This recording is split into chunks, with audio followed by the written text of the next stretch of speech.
if you're working on energy, if you're working on water and sanitation, if you're working on economics, if you're all these issues that aim to address global poverty, so many people use the word innovation without actually understanding what it is, what it means, and there was a growing need to better systematize, understand the creation of the novel.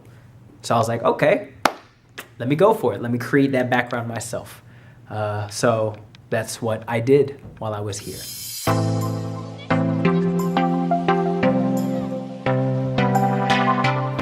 My name is Pierce Edward Cornelius Gordon, and I study innovation practice for global poverty issues. So I've been studying people that try to practice innovation, understand contexts that have some complex problems in them and try to create solutions to address them in a wide variety of disciplines.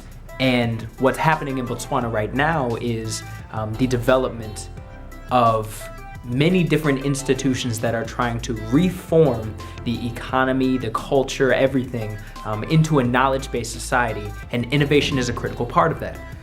So I saw a great chance to ask questions about what a innovation ecosystem looks like, especially when it's being created. I got dual degrees in applied physics and aerospace engineering, and I realized that I needed my work to have a soul. And after I went into my work, I learned how much I wanted to know more about international development, those that understand, try to address or critique systems of global poverty. And with an engineering background and with so many other disciplines involved in that work, I knew I needed an interdisciplinary perspective to address many of these problems.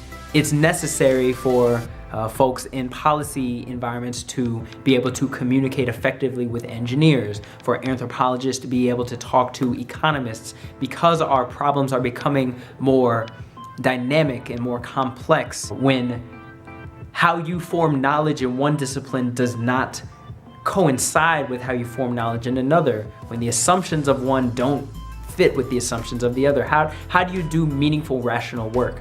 And ERG grapples with this all the time. I found ERG and I realized how big of an opportunity it was to engage in transdisciplinary research that I decide. If you are interested in ERG, there's great opportunities here, as there are in many other places. I want you to find the best place for you. We all are engaged in difficult and complex work. We have to make sure that we take care of ourselves when trying to remake the world into a better place. If you have that balance and you search for things that you need to do interesting work, you can remake your own destiny in some ways. So go do that right now. Right now. Go do it.